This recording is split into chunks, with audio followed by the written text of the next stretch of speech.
Welcome to Shukla study point. आप सभी का स्वागत है आपके अपने YouTube channel Shukla study point में। मैं शिवम शुक्ला आप सभी दोस्तों का हार्दिक स्वागत करता हूं। आज के वीडियो के माध्यम से हम लोग चर्चा करेंगे फर्स्ट एड एंड हेल्थ के बारे में, अर्थात प्राथमिक चिकित्सा और स्वास्थ्य के बारे में।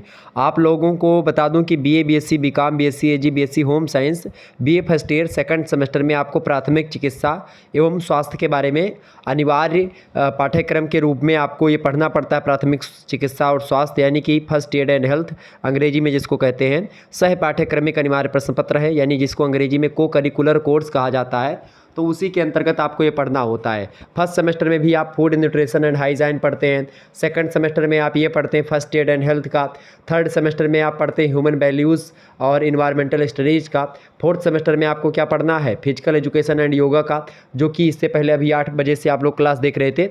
अब हम फर्स्ट एड एंड हेल्थ के बारे में चर्चा करेंगे। BA, BSc, BCom second semester के लिए इंपॉर्टेंट है और यही प्रश्न आपकी परीक्षा में आने वाले, तो सभी लोग इस प्रश्न को याद कर लीजिएगा। आइए हम आगे बढ़ने का प्रयास करते हैं और तीव्र गति से, बहुत ही तेज गति से हम लोग आगे बढ़ने का प्रयास करेंगे ताकि आप कम समय में बहुत चीज़ों को जान पाएँ। ठीक है, चलिए पहला प्रश्न आपकी स्क्रीन पर आ चुका, फटाफट से आप लोग देखने का प्रयास करेंगे। वीडियो को लाइक कर दीजिएगा सभी लोग और शेयर कर दीजिएगा। पहला प्रश्न आपकी स्क्रीन पर आ चुका है, सेकंड डिग्री बर्न का सबसे अच्छा इलाज क्या है बताएं। उस पर एलोवेरा लोशन लगाएं या पानी या जले पर बर्फ़ लगाएं या फिर उपरोक्त तो सभी। करेक्ट आंसर इसका क्या हो जाएगा? तो सेकंड डिग्री बर्न का सबसे अच्छा इलाज जो है वो क्या है? पानी। ऑप्शन नंबर इसका बा करेक्ट आंसर हो जाएगा। अगला क्वेश्चन आप देखिएगा, आप सांस लेने की जांच कैसे करते हैं? सुन करके या उठती छाती को देख करके या गाल में महसूस करते हैं या देखें सुने और फिर महसूस करें? तो इसका करेक्ट आंसर क्या हो जाएगा? सांस लेने की जांच जो है आप पहले देखते हैं, फिर सुनते हैं और फिर महसूस करते हैं। ऑप्शन नंबर इसका दा करेक्ट आंसर होगा। अगला प्रश्न आपकी स्क्रीन पर आ चुका है, एक नक्सीर को रोका जा सकता है बताएं, प्रतीक्षा करके या नथुनों को कुछ देर के लिए थपथपा करके या पीने के लिए कुछ ठंडा दे करके आप नक्सीर को रोक सकते हैं, या फिर नाक में कुछ रुई डाल करके, यानी नाक से जो खून गिरता है उसी को नक्सीर कहते हैं। तो नक्सीर को रोका जा सकता है, नथुनों को कुछ देर के लिए थपथपाना। ऑप्शन नंबर इसका बा करेक्ट आंसर हो जाएगा। जिन्होंने बा लगाया उनका बिल्कुल करेक्ट आंसर है। अगला क्वेश्चन आप देखिएगा, प्रश्न आपकी स्क्रीन पर आ चुका है, कोविन अटेंडेंट के रूप में आपके लिए नीचे दिए गए प्राथमिक चिकित्सक कर्तव्यों में से कौन सा सर्वोच्च प्राथमिकता है? खतरे से अवगत रहें या यात्री को फिर से आश्वस्त करें या चिकित्सा की व्यवस्था करें या फिर उपयुक्त सभी। तो इसका करेक्ट आंसर हो जाएगा खतरे से अवगत रहें। ऑप्शन नंबर इसका आ करेक्ट आंसर होगा। अगला प्रश्न आप देखिएगा, किसी मरीज की स्थिति की जांच करते समय आपकी पहली कार्रवाई क्या होती है बताएं। तो किसी भी मरीज की स्थिति की जांच करते समय आपकी पहली कार्रवाई जो होती है वो होती है, सबसे पहली बात पीड़ित से बात करें और उसके कंधों को हिलाएं। ऑप्शन नंबर इसका सा करेक्ट आंसर हो जाएगा। सबसे पहली बात यही करनी है, फिर उसके बाद में आप आगे कुछ करें। अगला प्रश्न आपकी स्क्रीन पर आ चुका है, ईडी के इलाज खास मतलब एआईडी के मतलब एड जिसको कहते हैं, चिकित्सा के साथ इलाज करते समय सही प्रक्रिया क्या है? तो देखें सबसे इसमें सही प्रक्रिया क्या है, तो इसका करेक्ट आंसर क्या हो जाएगा? सहायता के लिए कॉल करें और इसके अलावा एआईडी चालू करें और एआईडी द्वारा दिए गए निर्देश जो हैं उनका पालन करें। ऑप्शन नंबर इसका बा करेक्ट आंसर है। अगला प्रश्न आप देखिएगा, प्रश्न इंपॉर्टेंट है, कबर बैंडेज के लिए क्या आवश्यकताएं हैं बताएं। तो कबर बैंडेज के लिए क्या आवश्यकताएं हैं भैया? देखिए, या किसी भी तरह पदार्थ को अवशोषित नहीं कर सकता, गलत है। या 1 वर्ष से अधिक पुराना नहीं हो सकता, ये भी गलत है। या छोटा होना चाहिए, बिल्कुल कबर बैंडेज जो है ये कैसा होना चाहिए? ये छोटा होना चाहिए। ऑप्शन नंबर इसका सा करेक्ट आंसर होगा। आगे बढ़ते हैं, अगला प्रश्न आपकी स्क्रीन पर आ चुका है, प्रश्न इंपॉर्टेंट है, सभी लोग वीडियो को शेयर और लाइक कर दीजिए। जितने भी लोग हमारे साथ जुड़ रहे हैं सभी लोग वीडियो को लाइक और शेयर करिएगा। प्रश्न इंपॉर्टेंट है, प्रश्न है, पीड़ित तेज है और दुर्व्यवहार करने वाले को परेशान नहीं करने की कोशिश करता है, तो ऐसी स्थिति में कौन सा चरण होगा बताएं। तनाव निर्माण चरण है ये, या घटना विस्फोटक चरण है, या हनीमून चरण है, या फिर उपयुक्त सभी। तो पीड़ित तेज है खास करके और दुर्व्यवहार करने वाले को परेशान नहीं करने की कोशिश करता है, तो इसका करेक्ट आंसर हो जाएगा तनाव निर्माण चरण। ऑप्शन नंबर आ करेक्ट आंसर होगा। अगला प्रश्न आप देखिएगा, दुर्व्यवहार करने वाला खेद और दोषी महसूस करता है। दुर्व्यवहार करने वाला खेद और दोषी कब महसूस करता है भैया? हनीमून चरण। ऑप्शन नंबर इसका सा करेक्ट आंसर हो जाएगा। अगला प्रश्न आप देखिएगा, दुर्व्यवहार करने वाले का मिजाज बदल जाता है और वह बहुत अप्रत्याशित होता है। किस चरण में? तनाव निर्माण चरण में, या घटना विस्फोटक चरण में, या हनीमून चरण में, फिर इनमें से सभी। तो इसका करेक्ट आंसर क्या हो जाएगा? दुर्व्यवहार करने वाले का मिजाज बदल जाता है और वह बहुत अप्रत्याशित होता है। इसका करेक्ट आंसर हो जाएगा तनाव निर्माण चरण। ऑप्शन नंबर इसका आ करेक्ट आंसर होगा। अगला प्रश्न आप देखिएगा, दुर्व्यवहार करने वाला शारीरिक या मौखिक रूप से पीड़ित पर हमला करता है। तो जब पीड़ित पर हमला करता है तो वो चरण होता है घटना या विस्फोटक चरण। ठीक है, ऑप्शन नंबर इसका बा करेक्ट आंसर होगा। अगला प्रश्न आप देखेंगे, गाली देने वाला इस बात पर जोर देता है कि वे पीड़ित से कितना प्यार करते हैं। ये कौन सा चरण है भाई? तो ये चरण होगा आपका हनीमून चरण। ऑप्शन नंबर इसका सा करेक्ट आंसर होगा।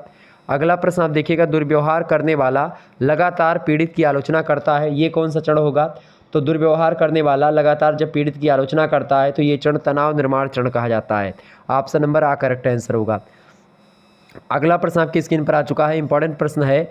कर्णफेर यानी जिसको आप मम्प्स कहते हैं, उसमें प्रभावित होने वाली जो ग्रंथि है वो कौन सी है?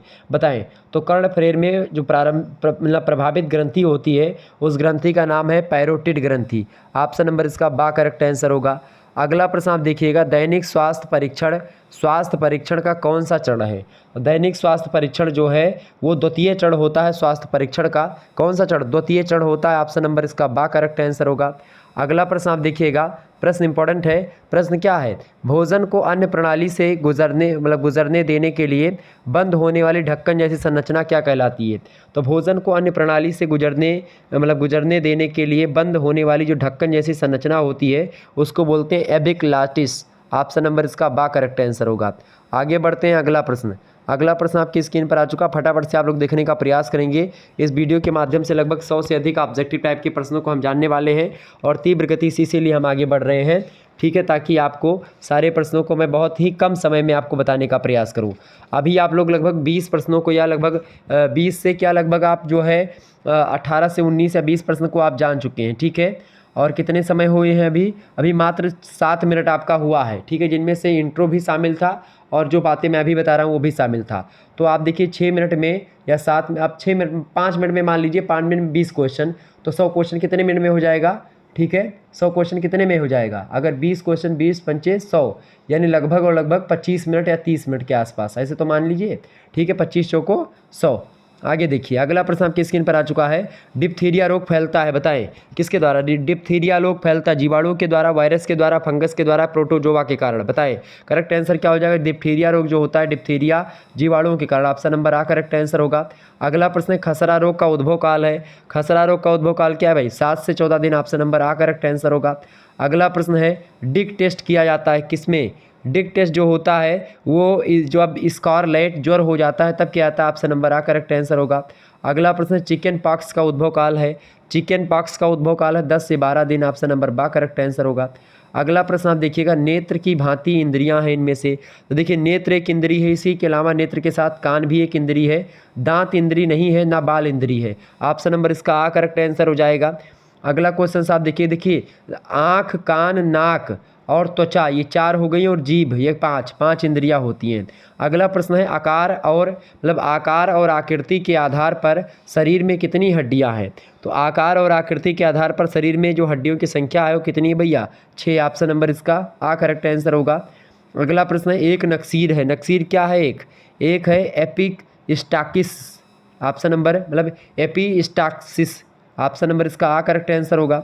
अगला प्रश्न, बहती नाक के लिए चिकित्सा शब्द है। तो बहती नाक के लिए चिकित्सा शब्द कौन सा है भाई? उसको बोलते हैं राइनोरिया। ऑप्शन नंबर इसका सा करेक्ट आंसर हो जाएगा। अगला क्वेश्चन आप देखिएगा, ब्रोंकियल दीवारों की सूजन है। ब्रोंकियल दीवारों की सूजन क्या है भाई? फटाफट से आप बताएंगे। ब्रोकोरिया या फिर ब्रोंकाइटिस या ब्रोंकियोल्स या फिर ब्रोंकोरेजिया। करेक्ट आंसर क्या हो जाएगा? ब्रोंकियल दीवारों की सूजन जो होती है उसको बोलते हैं ब्रोंकाइटिस। ठीक है, ब्रोंकाइटिस। ऑप्शन नंबर इसका बा करेक्ट आंसर होगा। अगला प्रश्न है, फुफ्फुस आवरण में दर्द को कहते हैं। फुफ्फुस आवरण में दर्द को क्या कहते हैं भाई? उसको बोलते हैं फुफ्फुस शोथ। ऑप्शन नंबर आ करेक्ट आंसर होगा। अगला प्रश्न, ये सब प्रश्न आपकी परीक्षा की दृष्टि से बहुत इंपॉर्टेंट है। इससे पहले 2 मॉडल पेपर ऑलरेडी अवेलेबल करवा दिया हमने, 3 मॉडल पेपर 2023 के आप लोग आसानी से देख पाइएगा। एक हमारा दूसरा चैनल है BA करेकर यूट्यूब चैनल, तो उसको भी सब्सक्राइब कर लीजिएगा। वहाँ पर आपको प्ले लिस्ट में तमाम सारी वीडियो आपको मिल जाएंगी फर्स्ट एड एंड हेल्थ की, तो आप सभी वीडियोज़ को देखने का प्रयास करें ताकि सब आपको अच्छे तरीके से आ जाए। अगला प्रश्न है, संक्रमण जो फेफड़ों पर हमला करता है और जिसके परिणाम स्वरूप खून की खांसी होती है वो क्या है? उसको बोलते हैं क्षय रोग। ऑप्शन नंबर इसका बा करेक्ट आंसर होगा। आगे बढ़ते हैं, अगला प्रश्न, मनुष्य के पास कितने कशेरुक होते हैं? बताएं, फटाफट से आप बताने का प्रयास करेंगे। मनुष्य के पास कितने कशेरुक होते हैं भाई, फटाफट से। मनुष्य के पास कितने कशेरुक होते हैं? 33, 30 या फिर 26 या 122? करेक्ट आंसर क्या होगा? तो मनुष्य के पास जो कशेरुकों की संख्या होती है वो कितनी होती है भैया? 33 के आसपास। ऑप्शन नंबर बा करेक्ट आंसर होगा। अगला क्वेश्चन आपकी स्क्रीन पर आ चुका है, मेरुदंड कितने क्षेत्रों में बटा हुआ होता है? तो मेरुदंड जो होता है 4 क्षेत्रों में बटा हुआ होता है। Option number the correct answer होगा। अगला प्रश्न है, एक हाथ में कितनी अंगुली अस्थियाँ होती हैं? तो एक हाथ में 14 अंगुली अस्थियाँ होती हैं। ऑप्शन नंबर सा करेक्ट आंसर होगा। अगला प्रश्न आप देखिएगा, प्रश्न इंपॉर्टेंट है। प्रश्न है, नितंब अस्थि के ऊपरी विस्तारित भाग को क्या कहते हैं? तो नितंब अस्थि के ऊपरी विस्तारित भाग को हम लोग इलियम कहते हैं। ऑप्शन नंबर इसका आ करेक्ट आंसर होगा। अगला प्रश्न आप देखिएगा, श्लेष्क संधि को क्या कहा जाता है? तो श्लेष्क संधि को हम क्या कहते हैं? चल संधि के नाम से जानते हैं। ऑप्शन नंबर इसका आ करेक्ट आंसर होगा। अगला प्रश्न है, मानव शरीर की सबसे लंबी अस्थि कौन सी है? मानव शरीर की सबसे लंबी अस्थि कौन सी भैया? फीमर जो है सबसे लंबी है। ऑप्शन नंबर बा करेक्ट आंसर होगा। अगला क्वेश्चन है, निम्नलिखित में से कौन सा अग्रपाद की सबसे लंबी अस्थि है? तो अग्रपाद की सबसे लंबी अस्थि जो है उसको बोलते हैं ह्यूमरस। ऑप्शन नंबर आ करेक्ट आंसर होगा। अगला प्रश्न आप देखिएगा, ये चित्र जो बना हुआ है इसका मतलब क्या है? इस चित्र का मतलब होता है कि रास्ता बंद है। ठीक है, ऑप्शन नंबर इसका सा करेक्ट आंसर होगा। अगला प्रश्न आप देखिएगा, ये चित्र जो उल्टा स्वास्तिक, इसका मतलब क्या है भाई? इसका मतलब होता है कुशल है। ऑप्शन नंबर इसका आ करेक्ट आंसर होगा। अगला प्रश्न है, घाव साफ करने के लिए लगाते हैं, क्या लगाते हैं? घाव साफ करने के लिए स्प्रेट लगाते हैं। ऑप्शन नंबर बा करेक्ट आंसर होगा। रेड क्रॉस का क्या कार्य है भाई? रेड क्रॉस का कार्य होता है असहाय की सेवा करना, दीन दुखी की सेवा करना और निर्धन की सहायता करना। ऑप्शन नंबर दा लगा दीजिएगा, उपरोक्त तो सभी करेक्ट आंसर हो जाएगा। आगे बढ़ते हैं, अगला प्रश्न आपकी स्क्रीन पर आ चुका है।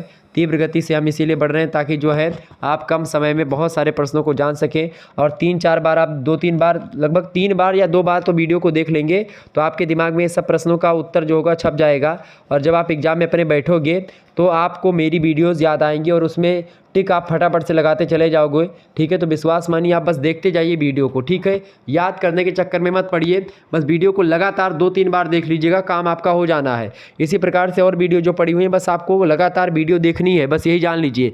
लगातार आप वीडियो देखते रहेंगे, सुनते रहें, कहीं पर भी रहो, लीड लगा लो, सुन लो एक प्रकार से। ठीक है, इस प्रकार से आप पढ़ोगे तो ही आपका कल्याण होगा। अगला प्रश्न है, मूत्र में जल की मात्रा सामान्यतः कितनी होती है? तो मूत्र में लगभग 96% जो होता है जल ही होता है, 96%। ऑप्शन नंबर आ करेक्ट आंसर होगा। अगला प्रश्न आप देखिएगा, गंध का ज्ञान कराने वाले नाड़ी तंतु कौन से हैं? तो गंध का ज्ञान कराने वाले नाड़ी तंतु इनमें से जो है आपका होगा ऑप्शन नंबर आ ऑल्फैक्टरी स्नायु। ऑप्शन नंबर इसका आ करेक्ट आंसर होगा।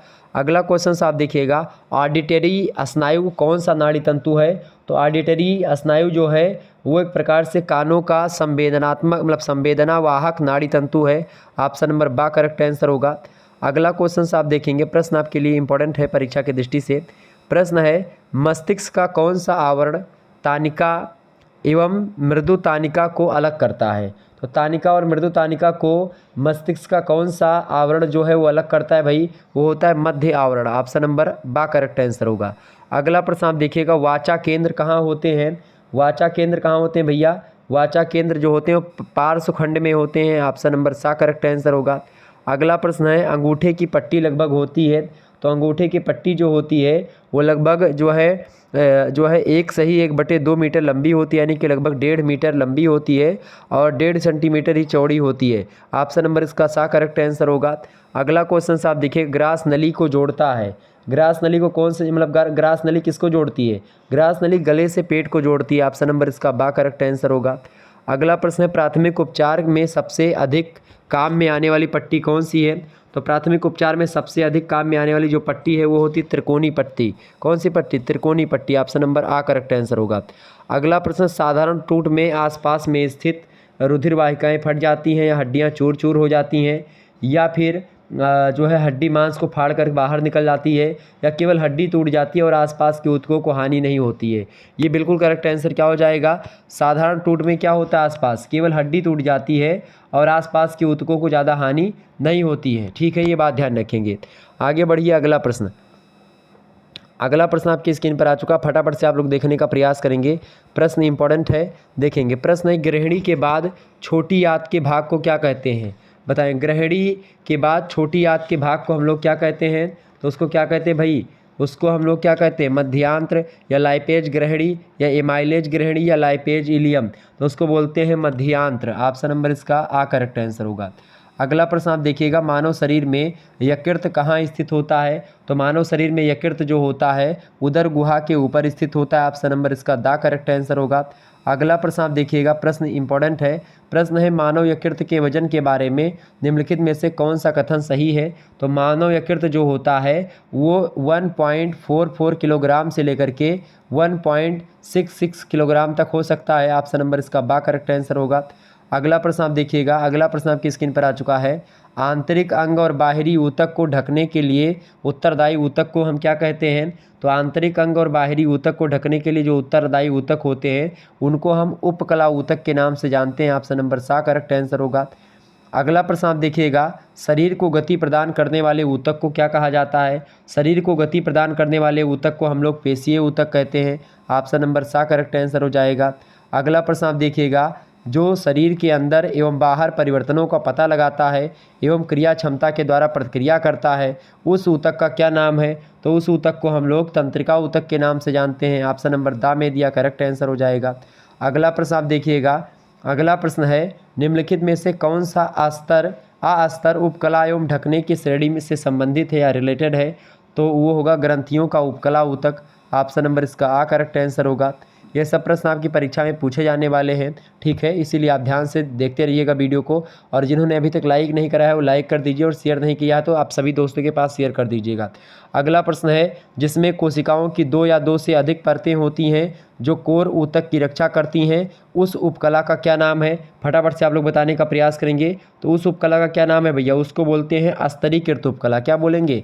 अस्तरीकृत उपकला, यानी जिन कोशिकाओं की 2 या 2 से अधिक परतें होती हैं, तो परत हो गई तो भाई इसको बोलेंगे अस्तरीकृत उपकला। ऑप्शन नंबर सा करेक्ट आंसर होगा। आगे बढ़ते हैं, अगला प्रश्न। अगला प्रश्न आपकी स्क्रीन पर आ चुका है, प्रेरक कौशल मस्तिष्क के कौन से भाग के साथ संबंधित है? बताएं, प्रेरक कौशल जो है वो मस्तिष्क के कौन से भाग से रिलेटेड है? तो मस्तिष्क के ललाट भाग से रिलेटेड है। ऑप्शन नंबर आ करेक्ट आंसर होगा। अगला प्रश्न आप देखिएगा, मानव मस्तिष्क की कौन सी पाली श्रवण से रिलेटेड है? तो मानव मस्तिष्क की कौन सी पाली श्रवण से रिलेटेड है भैया? उसको बोलते हैं शंख पाली। ऑप्शन नंबर इसका सा करेक्ट आंसर होगा। अगला प्रश्न है, मस्तिष्क का कौन सा भाग मोटर नियंत्रण में महत्वपूर्ण भूमिका अदा करता है? बताएं। तो मस्तिष्क का जो भाग होता है वो है सेरेबेलम, यानी कि अनुमस्तिष्क जिसको आप कहते हैं, वो एक प्रकार से मोटर नियंत्रण में महत्वपूर्ण भूमिका अदा करता है। अगला प्रश्न है, मानव मस्तिष्क का कौन सा अंग निगलने और उगलने का नियामक केंद्र होता है? बताएं। तो मानव प्रश्न क्या पूछा गया है, मानव मस्तिष्क का कौन सा अंग निगलने और उगलने का नियामक केंद्र है भाई? तो वो होता है मेडुला ऑब्लांगेटा। ऑप्शन नंबर इसका सा करेक्ट आंसर होगा। अगला प्रश्न आप देखिएगा, मानव शरीर में वे नियंत्रण केंद्र कहाँ हैं जो भूख, पानी संतुलन तथा शरीर के तापमान को विनियमित करते हैं? तो वो एक प्रकार से हाइपोथैलेमस कहा जाता है। ऑप्शन नंबर इसका सा करेक्ट आंसर हो जाएगा। अगला प्रश्न आप देखिएगा, हमारे शरीर में मस्तिष्क का कौन सा भाग संवेगात्मक क्रियाओं को नियंत्रित करता है? बताएं, हमारे शरीर में मस्तिष्क का कौन सा भाग संवेगात्मक क्रियाओं को नियंत्रित करता है? तो उसका करेक्ट आंसर क्या हो जाएगा? हाइपोथैलेमस जो होता है वही एक प्रकार से नियंत्रित करता है भाव या संवेगात्मक क्रियाओं को। प्यार वार वाला जो मामला होता है हाइपोथैलेमस के कारण ही होता है। अगला क्वेश्चन आप देखिएगा, प्रतिवर्ती क्रियाओं का नियंत्रण केंद्र कहाँ पर है? तो प्रतिवर्ती क्रियाओं का नियंत्रण केंद्र जो है वो कशेरुक रज्जु में है। ऑप्शन नंबर सा में दिया कशेरुक रज्जु करेक्ट आंसर हो जाएगा। अगला प्रश्न आप सभी लोग देखेंगे, प्रश्न है, मानव शरीर में श्वसन कार्य का केंद्र नियंत्रण कहाँ से होता है? बताएं। कहाँ से होता है मानव शरीर में श्वसन कार्य का केंद्र का नियंत्रण? तो इसका करेक्ट आंसर हो जाएगा मेडुला ऑब्लांगेटा। ऑप्शन नंबर इसका सा करेक्ट आंसर होगा। अगला प्रश्न है पीयूष ग्रंथि शरीर के किस स्थान पर स्थित होती है? तो पीयूष ग्रंथि जो होती है वो एक प्रकार से मस्तिष्क के आधार में एक प्रकार से स्थित होती है। ऑप्शन नंबर बा करेक्ट आंसर हो जाएगा। अगला प्रश्न आपकी स्क्रीन पर आ चुका, फटाफट से आप लोग देखने का प्रयास करेंगे। एक बार वीडियो को शेयर जरूर कर दीजिएगा। जितने भी लोग देख रहे हैं वीडियो को लाइक और शेयर अवश्य करिएगा, ताकि इसी प्रकार से और वीडियोज़ आपके लिए मैं लगातार बनाता रहूं। मैं लगातार आपके लिए इस मेहनत कर रहा हूं, चूँकि आप लोगों के कमेंट इतने ज़्यादा आ रहे थे कि सर जी फर्स्ट ईयर का और वीडियो बनाइए, फिजिकल एजुकेशन का। तो मैंने आज फिजिकल एजुकेशन भी पढ़ाया और ये भी पढ़ा रहा हूँ, ठीक है, तीव्र गति से। चले अगला प्रश्न है निकट दृष्टता दोष में अक्षी गोलक हो जाता है, बताएं। तो अक्षी गोलक जो होता है वो लंबा हो जाता है। ऑप्शन नंबर इसका करेक्ट आंसर हो जाएगा ऑप्शन नंबर बा, ठीक है। अगला प्रश्न आप देखिएगा, दृष्टि वैषम्य रोग उत्पन्न होता है कॉर्निया के क्षैतिज तथा ऊर्ध्वाधर तलों में अनियमित वक्रता के कारण से। बिल्कुल करेक्ट आंसर हो जाएगा यही ऑप्शन नंबर आ, कॉर्निया के क्षैतिज तथा ऊर्ध्वाधर तलों में अनियमित वक्रता के कारण से दृष्टि वैषम्य रोग उत्पन्न हो जाता है। अगला प्रश्न, कर्णफेड़ के क्या लक्षण होते हैं? तो कर्णफेड़ का क्या लक्षण है भाई? कान के नीचे जब सूजन आ जाती है उसी को बोलते हैं कर्णफेड़। ऑप्शन नंबर सा में दिया करेक्ट आंसर। अगला प्रश्न आप देखिएगा, प्रश्न देखिए फटाफट से। जीवाणुओं के द्वारा रोग होता है, जीवाणुओं के द्वारा कौन सा रोग होता है? कर्णफेड़, चेचक, निमोनिया, पोलियो, या एक प्रकार से बताएं। करेक्ट आंसर क्या हो? Pneumonia. Option number the correct answer होगा। अगला प्रश्न आप देखिएगा, वायु के द्वारा फैलने वाला रोग, वायु के द्वारा इनमें से कौन सा रोग फैलता है? चेचक। ऑप्शन नंबर सा करेक्ट आंसर होगा। अगला प्रश्न है टाइफाइड फैलने वाला जीवाणु, टाइफाइड फैलाने वाला जीवाणु कौन सा है? टाइफाइड फैलाने वाला जो जीवाणु को बोलते हैं सल्मोनेला टाइफी, सल्मोनेला टाइफी, ठीक है, सल्मोनेला टाइफी, ठीक है। ऑप्शन नंबर बा में दिया, दिख नहीं रहा होगा। अगला प्रश्न है फेफड़ों की तपेदिक में लक्षण होते हैं, फेफड़ों की तपेदिक में क्या लक्षण होते हैं भाई? देखिए फेफड़े कमज़ोर भी हो जाते हैं, सांस फूलने लगती है, ऑक्सीजन ग्रहण नहीं कर पाते। ये तीनों लक्षण होते हैं फेफड़ों की तपेदिक के। ऑप्शन नंबर इसका दा लगा देंगे ऊपर, तो सभी करेक्ट आंसर होगा। अगला प्रश्न, बेरियोला वायरस से फैलता है, बेरियोला वायरस से क्या फैलता है भैया? इससे चेचक फैलता है। ऑप्शन नंबर इसका आ करेक्ट आंसर होगा। अगला क्वेश्चन आप देखिएगा, क्षय रोग फैलता है किसके द्वारा? क्षय रोग जो होता है बैसिलस के द्वारा फैलता है। किसके द्वारा? बैसिलस के द्वारा। ऑप्शन नंबर इसका बा करेक्ट आंसर होगा। अगला क्वेश्चन आप देखिएगा, अगला प्रश्न आपकी स्क्रीन पर आ चुका, फटाफट से आप लोग देखने का प्रयास करेंगे। इंपॉर्टेंट है आपकी परीक्षा की दृष्टि से, तीव्र गति से हम लोग आगे बढ़ रहे हैं और इसी प्रकार से आप लोग पढ़ते रहिएगा। चलिए आगे बढ़ते और भी चीज़ों को जानने का प्रयास करते तीव्र गति से। फटाफट से एक बार वीडियो को लाइक और शेयर अवश्य कर दीजिएगा भाई, जितने भी लोग देख रहे हो। प्रश्न आपकी स्क्रीन पर आ चुका है, मादा में मुखीय गर्भ निरोधक किसे रोकती है? तो मादा में मुखीय गर्भ निरोधक जो गोली होती है वो निषेचन को रोकती है। ऑप्शन नंबर इसका बा करेक्ट आंसर होगा। अगला प्रश्न है, जन्म नियंत्रण की सर्वाधिक उपयुक्त विधि कौन सी है? यानी कि बच्चा जन्म ना ले इसके लिए सर्वाधिक उपयुक्त विधि जो है वो कौन सी है? बंध्याकरण। ऑप्शन नंबर इसका दा करेक्ट आंसर हो जाएगा, ठीक है। ऑप्शन नंबर इसका दा करेक्ट आंसर हो जाएगा, बंध्याकरण, ठीक है, यानी नसबंदी जिसको आप बोलते हैं। अगला क्वेश्चन आप देखिएगा, अगला प्रश्न है केंद्रीय औषधि अनुसंधान संस्थान के द्वारा कौन सी गर्भ निरोधक गोली तैयार की गई है? मालाडी, संयुक्त गोली, सहेली या फिर निरोध, बताएं। तो केंद्रीय औषधि अनुसंधान संस्थान के द्वारा जो गर्भ निरोधक गोली तैयार की गई उसका नाम है सहेली। ऑप्शन नंबर इसका सा करेक्ट आंसर होगा। अगला क्वेश्चन आप देखिएगा, निम्नलिखित में से कौन सी जन्म नियंत्रण की प्राकृतिक विधि नहीं है? तो इनमें से प्राकृतिक विधि जन्म नियंत्रण की कौन सी नहीं भैया? देखिए मतलब कि आवधिक संयम जो होता है ये प्राकृतिक विधि नहीं है। बाकी देखिए जो है बोसेक्टोमी, स्तनपात, अनार्तव या बाह्य स्खलन, ये सब एक प्रकार से प्राकृतिक विधियों में शामिल है। ऑप्शन नंबर इसका सा करेक्ट आंसर होगा। अगला प्रश्न है, निम्न में से कौन रेट्रोवायरस द्वारा उत्पन्न होता है? तो रेट्रोवायरस के द्वारा एड्स हो सकता है। ऑप्शन नंबर इसका बा करेक्ट आंसर हो। HIV भी एक प्रकार से आप देखते हैं रेट्रोवायरस। नेक्स्ट क्वेश्चन आप देखिएगा, परिवार नियोजन कार्यक्रम प्रारंभ किया गया, परिवार नियोजन कार्यक्रम कब प्रारंभ किया गया था? 1951 से ही। ऑप्शन नंबर दा करेक्ट आंसर होगा।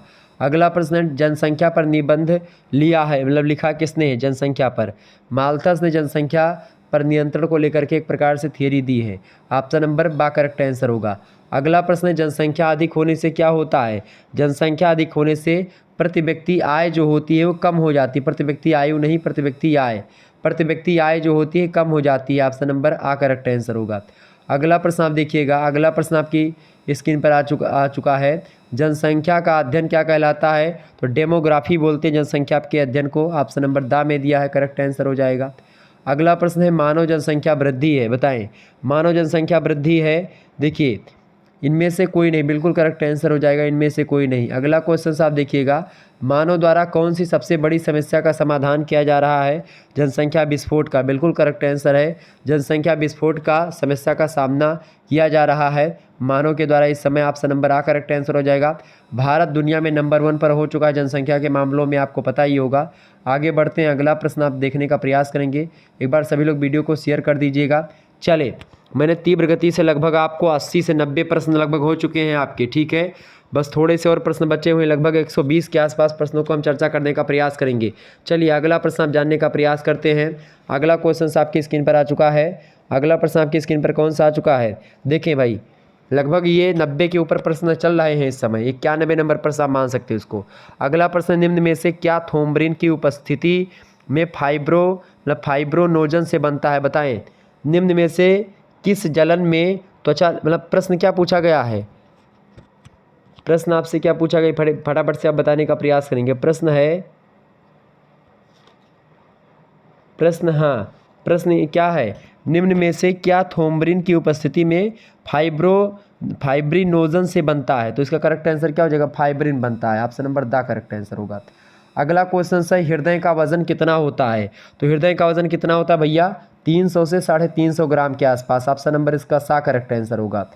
अगला क्वेश्चन आप देखिएगा, शरीर के सब भागों में केश वाहिनियों के द्वारा रक्त भेजने का कार्य कौन करता है? बताएं। तो शरीर के सब भागों में केश वाहिनियों के द्वारा रक्त भेजने का काम जो होता है बायां निलय करता है। ऑप्शन नंबर दा करेक्ट आंसर होगा। अगला प्रश्न है, निम्न में से कौन सा भाग अनैच्छिक पेशी एवं लचीले ऊतक का बना हुआ होता है? तो अनैच्छिक पेशी और लचीले ऊतक का जो बना हुआ भाग होता है उसको बोलते हैं ट्यूनिका मीडिया। ऑप्शन नंबर बा करेक्ट आंसर होगा।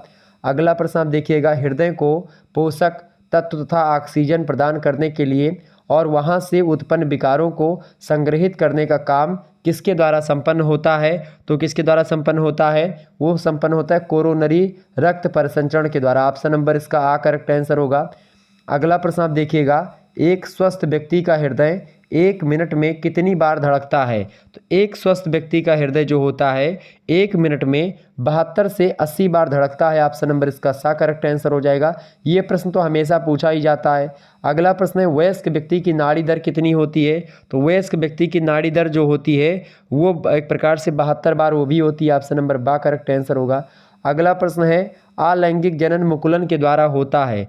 अलैंगिक जनन मुकुलन के द्वारा क्या होता है? हाइड्रा। ऑप्शन नंबर इसका सा करेक्ट आंसर हो जाएगा। अगला प्रश्न है, मानव मादा जनन तंत्र का भाग नहीं है। तो मानव मादा जनन तंत्र का भाग इनमें से कौन सा नहीं है? देखिए, गर्भाशय मादा जनन अंग है, अंडाशय डिंबवाहिनी ये सब मादा जनन अंग है, जबकि शुक्रवाहिका ये पुरुष जनन अंग है, मतलब पुरुष से रिलेटेड है। ऑप्शन नंबर सा करेक्ट आंसर होगा। अगला प्रश्न आप देखिएगा, अलैंगिक जनन की विधि है। अलैंगिक जनन की विधि कौन सी भाई? देखिए, बीजाणु के द्वारा, मुकुलन के द्वारा, द्विखंडन के द्वारा, ये सब अलैंगिक जनन की विधियां हैं। ऑप्शन नंबर दा करेक्ट आंसर हो जाएगा, उपयुक्त तो सभी। आगे बढ़ते हैं, अगला प्रश्न आपकी स्क्रीन पर आ चुका है, फटाफट से आप लोग देखने का प्रयास करेंगे। सभी लोग वीडियो को लाइक और शेयर भी करते रहिएगा। प्रश्न आपकी स्क्रीन पर आ चुका है, सर्वप्रथम बुद्धि लब्धि यानी कि इंटेलिजेंट कोशेंट का सूत्र स्टर्न और कुहलमान के द्वारा कब मतलब दिया गया? बताएं। तो कब दिया गया था भाई? 1912 करेक्ट आंसर होगा। ऑप्शन नंबर बा करेक्ट आंसर। अगला प्रश्न है, बुद्धि लब्धि का संशोधित सूत्र किसके द्वारा दिया गया था? तो बुद्धि लब्धि का संशोधित सूत्र दिया गया था टर्मन महोदय के द्वारा। ऑप्शन नंबर दा करेक्ट आंसर हो जाएगा। अच्छा, बुद्धि लब्धि का सूत्र जानते हैं क्या होता है? बुद्धि लब्धि बराबर यानी जिसको बोलते हैं इंटेलिजेंट कोशेंट, IQ लेवल आप जानते हैं ना IQ? तो IQ मतलब होता है मानसिक आय बटे वास्तविक आय। मानसिक आय मानसिक आय बटे वास्तविक आय गुणे 100, यानी कोई बच्चा है वो एक प्रकार से 20 साल का है वास्तव में, तो यानी वास्तविक आय उसकी होगी, लेकिन वो एक प्रकार से 15 साल के बच्चे जैसे या एक प्रकार से 10 साल के बच्चे जैसे व्यवहार कर रहा है 20 साल का बच्चा, तो 10 कर देंगे ऊपर, चूंकि मानसिक आय उसकी 10 साल है, वास्तविक आय 20 है, गुणे 100 कर देंगे, 0 से 0 कट गया, 2 पंचे 10, यानी उसकी बुद्धि लब्धि 50 है, यानी वो जड़ बुद्धि है, मूर्ख है, ठीक है, डल है। आगे बढ़ते हैं, अगला क्वेश्चन आप देखिएगा। अगला प्रश्न आपकी स्क्रीन पर आ चुका है, तो बुद्धि लब्धि का संशोधित सूत्र टर्मन महोदय के द्वारा। अगला प्रश्न है, बुद्धि या मूर्त विचारों के बारे में सोचने की योग्यता है, यह कथन बुद्धि के बारे में कहा था, किसने कहा था? टर्मन महोदय ने ही कहा था। Option number the correct answer हो जाएगा। अगला प्रश्न आप देखिएगा, बुद्धि अच्छी तरह से निर्णय करने, समझने एवं तर्क करने की योग्यता है, यह कथन किसका है भाई? यह कथन किसका है? फटाफट से आप लोग बताने का प्रयास करेंगे। तो यह कथन किसका है? बर्ट महोदय का। Option number the correct answer होगा। अगला प्रश्न आप देखिएगा, बुद्धि कार्य करने की एक विधि है, यह कथन किसका है? तो बुद्धि कार्य करने की एक विधि है, यह कथन वुडवर्थ महोदय ने कहा था। Option number the correct answer होगा। अगला क्वेश्चन आप देखिएगा, निम्न में से सत्य कथन का चयन कीजिए। देखिए, बुद्धि जन्मजात शक्ति है, बिल्कुल ठीक बात है। बुद्धि का विकास जन्म से लेकर के लगभग किशोरावस्था के मध्यकाल तक होता है, बिल्कुल। बुद्धि पूर्व अनुभवों से लाभ उठाने की योग्यता है, बिल्कुल ठीक है। ऑप्शन नंबर इसका द करेक्ट आंसर होगा, ऊपर तो सभी। अगला प्रश्न, बुद्धि के प्रकार है, तो बुद्धि जो होती है 3 प्रकार की होती है। ऑप्शन नंबर सा करेक्ट आंसर होगा। अगला प्रश्न है, शिक्षकों के मानसिक स्वास्थ्य को दूषित करने वाला कारक कौन सा है? तो वह कौन सा है? नौकरी की सुरक्षा, अपर्याप्त वेतन और पारिवारिक कठिनाई। अगर एक प्रकार से नौकरी बचाने के चक्कर में बहुत सारे शिक्षकों का स्वास्थ्य जो है दूषित हो जाता है, अपर्याप्त वेतन भी शिक्षकों को कभी कभी मिलता है, पारिवारिक कठिनाई भी बहुत ज़्यादा होती है। Option number the correct answer होगा। अगला प्रश्न है, मनस्तापी बालकों की समस्या नहीं है, तो मनस्तापी जो बालक होते हैं उनकी समस्या इनमें से कौन सी नहीं है? मौलिकता उनकी समस्या नहीं है, बाकी सीखने की गति भी धीमी होती है उनकी, शारीरिक दोष भी होते हैं, अमूर्त चिंतन का अभाव होता है, ये सब समस्याएं हैं, जबकि मौलिकता कोई समस्या नहीं है। अगला प्रश्न है, हम दिल्ली जाना चाहते हैं, समय पर स्टेशन पहुंच भी जाते हैं, पर भीड़ के कारण से हमें टिकट नहीं मिल पाती है, ये एक प्रकार से क्या है? भग्नाशय है, या तनाव है, या दबाव है, ऊपर तो सभी है, तो ये होता है भग्नाशय, इसी को कहा जाता है। ऑप्शन नंबर आ करेक्ट आंसर होता है। आगे देखिएगा, अगला प्रश्न आपकी स्क्रीन पर आ चुका है। प्रश्न है, अच्छे समायोजन की विशेषता क्या है? बताएं, अच्छे समायोजन की क्या विशेषता है भाई? फटाफट से बताएंगे। तो अच्छे समायोजन की विशेषता होती है अनुकूलनशीलता, बिल्कुल ठीक है। सामाजिक जागरूकता भी अच्छे समायोजन की ही विशेषता है, और जो है स्वनियंत्रण क्षमता भी एक प्रकार से अच्छे नियोजन की ही या अच्छे समायोजन की एक विशेषता है। ऑप्शन नंबर द लगा देंगे, ऊपर तो सभी करेक्ट आंसर होगा। अगला क्वेश्चन आप देखिएगा, सुरेश के पास 2 नौकरियों के विकल्प है, लेकिन दोनों ही विकल्प उसकी रुचि के नहीं हैं, परंतु उसको नौकरी की आवश्यकता है, यह किस प्रकार का द्वंद्व है? बताएं।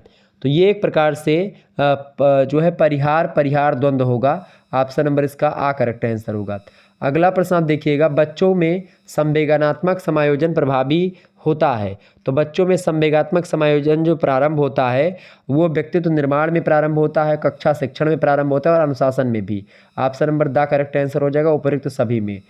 अगला प्रश्न आप देखिएगा, एक अभिभावक आपसे विद्यालय में मिलने के लिए कभी नहीं आता है, आप क्या करेंगे?